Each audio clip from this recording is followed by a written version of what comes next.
11 अक्टूबर 2022 रात के करीब 2 बजे केरल के छोटे से गांव एलाथूर में पुलिस की कई गाड़ियां बिना सायरन के धीरे धीरे एक पुराने घर के सामने आकर रुकी। बारिश कुछ देर पहले ही थमी थी। हवा में ना गीली मिट्टी की गंध थी। पेड़ों से पानी की बूंदें टपक रही थी और उस पूरी सड़क पर सिर्फ एक आवाज़ सुनाई दे रही थी। पुलिस की बूट्स की आवाज़। टक टक टक। कुछ गांव वाले दूर खड़े थे। कोई आगे आने की हिम्मत नहीं कर रहा था। उनमें से एक बुजुर्ग आदमी धीरे से बोला, इतनी रात को पुलिस यहाँ क्या कर रही है? पर किसी के पास जवाब नहीं था, क्योंकि जिस घर के सामने पुलिस की गाड़ी थी वो गांव के सबसे सम्मानित लोगों में से एक का घर था। एक आयुर्वेदिक वेद का घर। एक ऐसे आदमी का जिसे लोग पढ़ा लिखा, धार्मिक और समझदार मानते थे। लेकिन उस रात पुलिस को शक था कि इस घर के अंदर कुछ ऐसा छिपा है जो पूरे देश को हिला सकता है। कुछ मिनट बाद घर के पीछे खुदाई शुरू हुई। पहला फावड़ा मारा गया, फिर दूसरा फावड़ा, फिर तीसरा फावड़ा। शुरुआत में सब सामान्य लग रहा था। फिर अचानक एक पुलिस अधिकारी रुक गया। उसने नीचे टॉर्च की रोशनी डाली और कुछ सेकंड तक वो कुछ बोला ही नहीं। फिर उसने धीरे से कहा, सर, यहाँ हड्डियाँ है। उस पल पूरा माहौल बदल गया, क्योंकि पुलिस को सिर्फ एक शव नहीं मिला था, उन्हें मिला था एक ऐसा राज जिसने पूरे भारत को सदमे में डाला दिया। मानव बलि। दूर ऐसा गांव नहीं था जहां बड़े बड़े अपराध होते हो। यहाँ लोग एक दूसरे को बचपन से जानते थे। सुबह वही लोग चाय की दुकान पर दिखाई देते थे, शाम को वही लोग मंदिर के बाहर दिखाई देते थे। अगर किसी के घर नया इंसान आ जाए तो अगले दिन आधे गांव को पता चल जाता था। गांव एकदम शांत था, सीधा साधा गांव। और उसी गांव में रहते थे भगवत सिंह, करीब 68 साल के, सफ़ेद दाढ़ी, धीमी आवाज़ और आयुर्वेदिक का इलाज करते थे। कविताएं लिखते थे। उनकी बात करने का तरीका ऐसा था कि लोग अपने आप ही उनको सम्मान देने लगते थे। वो धर्म की बातें करते थे, वो धर्म को समझाते थे। वो दर्शन की बातें करते थे, देव की दर्शन की बात करते थे। कई लोग उन्हें बहुत समझदार इंसान मानते थे। उनकी पत्नी थी लैला, वो भी शांत और साधारण स्वभाव की, बिल्कुल सामान्य। उन्हें देखकर कोई सोच भी नहीं सकता था कि कुछ महीनों बाद यही दंपति भारत के सबसे डरावने अपराधों में शामिल होने वाले हैं। हर डरावनी कहानी की शुरुआत किसी कमजोरी से होती है। यहाँ वो कमजोरी थी पैसों की तंगी। धीरे धीरे ना भगवान सिंह का क्लिनिक चलना बंद हो गया था।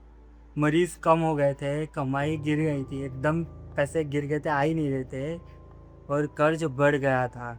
और पैसों का डर इंसान को सिर्फ परेशान नहीं करता, वो उसकी सोच बदल देता है।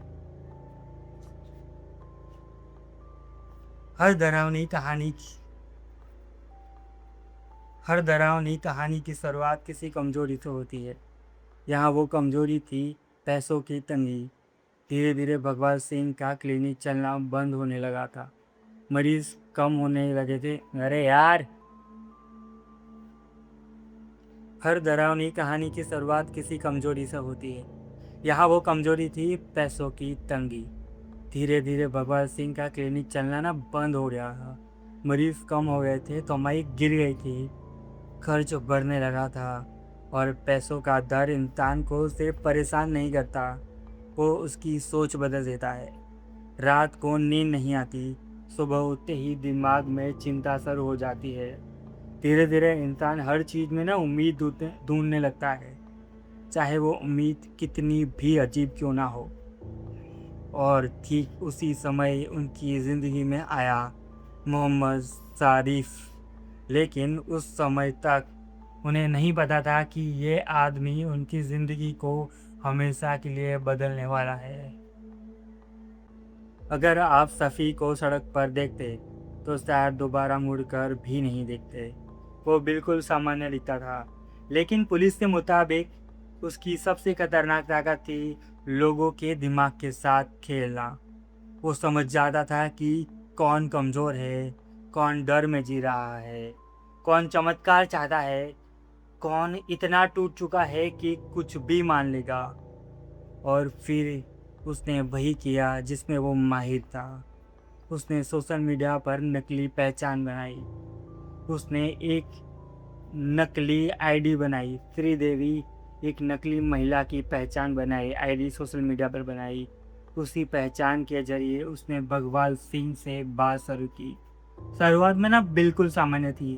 धर्म की बातें, ज्योतिष की बातें, ऊर्जा की बातें, नकारात्मक शक्तियाँ के बारे में।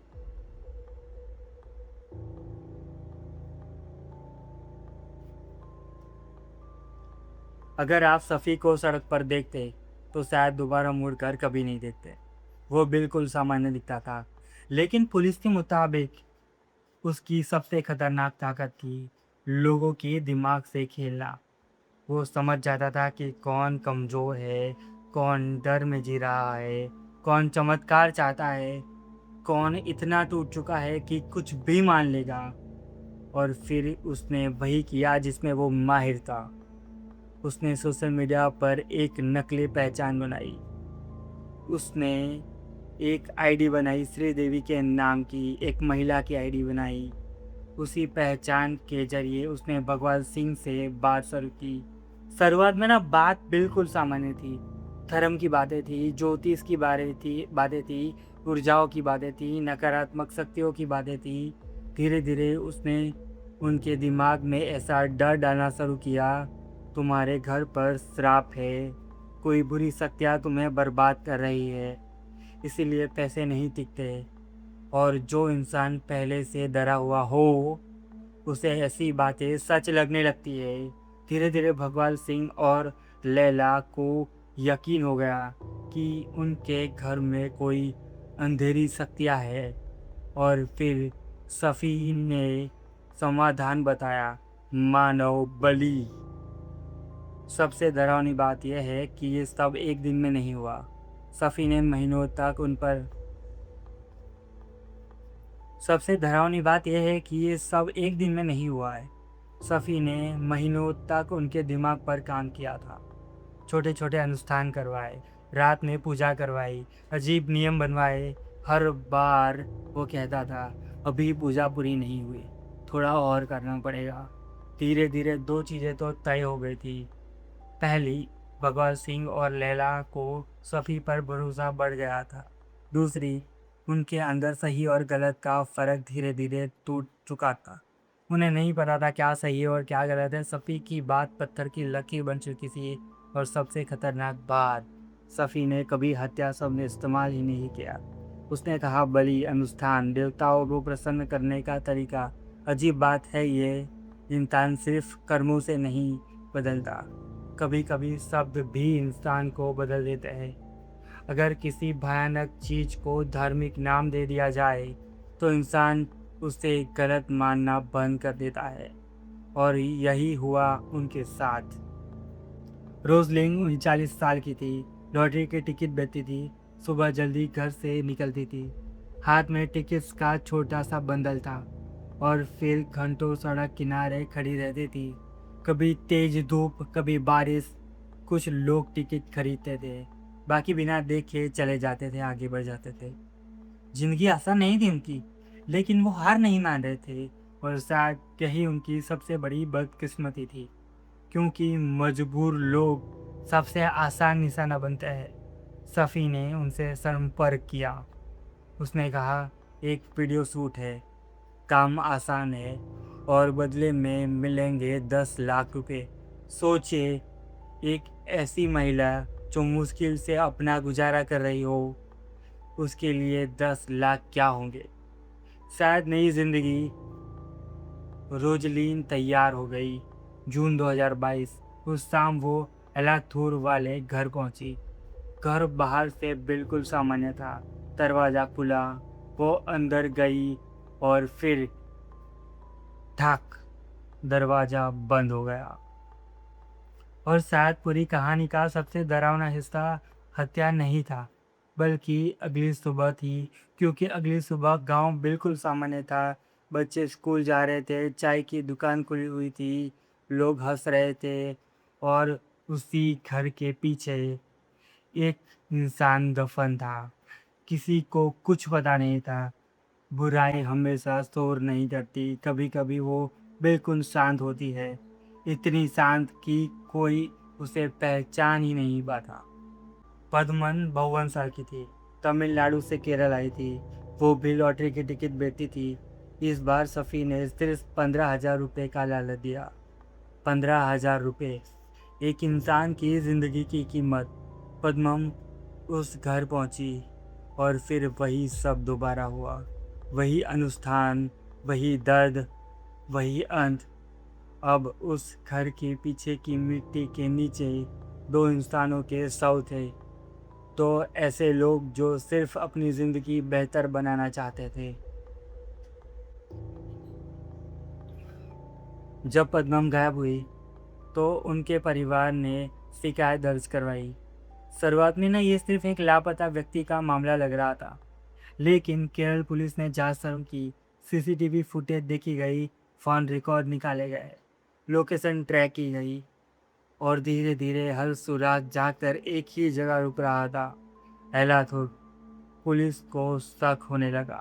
उन्होंने ना चुपचाप निगरानी शुरू की, पड़ोसियों से बात की गई और जब भगवान सिंह और लैला से पूछताछ हुई तो पुलिस को तुरंत महसूस किया कि कुछ तो गलत है।